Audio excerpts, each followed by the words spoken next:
Guys तो कैसे हैं। तो आज आप पोस्टर देख के आप समझे, अरे कहाँ जा रहे हैं भाई, रुके। जो पोस्टर देख के आप सब क्लिक किए ना, उसी गाने को पूरा डिटेल में बात करने वाला हूँ। जो आपको ये गाना नहीं मिलने वाला यूट्यूब चैनल पे।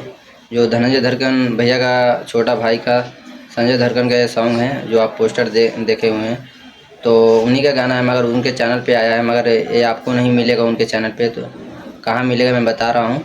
तो आप पहले अगर इस चैनल पे पहले बार आए हैं, न्यू आए हैं, तो इस चैनल को सब्सक्राइब कर लीजिए। अरे कहाँ बजा रहे हैं भाई। तो इस अगर चैनल पे आए हैं तो इस चैनल को सब्सक्राइब कर लीजिए और बेल आइकन के दबा लीजिए।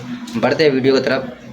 तो बात कर लिया जाए जो गाने का कहाँ जालू अनारकली, जो गाने का टाइटल है कहाँ जालू अनारकली, जो उनके छोटे भाई का ये सॉन्ग है। बहुत प्यारा सॉन्ग है, आप सुनिएगा ना। ठंडी स्पेशल सॉन्ग है, मतलब ठंडी में सुनिएगा आप, बहुत मज़ा आएगा सॉन्ग सुनने में। आप वाकई में बोलिएगा कि हाँ भाई क्या गाना है, और सुनिए जाके।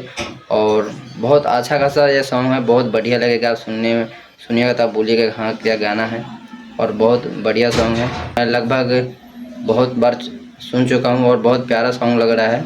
डीजे शादी ब्याह में बजाइए, और ठंडी में मतलब ये सुनिएगा सॉन्ग ना, तो आपको फीलिंग देगा ठंडी का। ठंडी में मतलब जैसे कम्बल उमर ओढ़ के सो जाएंगे ना, सुनिएगा तो एकदम बिंदास, बहुत मज़ा आएगा सॉन्ग सुनने में। तो ये सॉन्ग मिलेगा आपको मेरे डिस्क्रिप्शन में, लिंक रहेगा। सिर्फ मिलेगा तो डिस्क्रिप्शन में जाइए और लिंक पे जाइए और सुनिए। बहुत शानदार सॉन्ग है, और यहाँ पे आप पोस्टर देख रहे हैं तो बहुत ही बढ़िया सॉन्ग है। तो फिर ऐसा ही अपडेट के लिए, अगर आप चाहते हैं कि धनंजय धड़कन उनका भाई का अपडेट सबसे पहले आप सबको जानकारी मिले, तो इस चैनल को सब्सक्राइब कर लीजिए। और मिलते हैं न्यू वीडियो में न्यू अपडेट के साथ। तब तक के लिए बाय।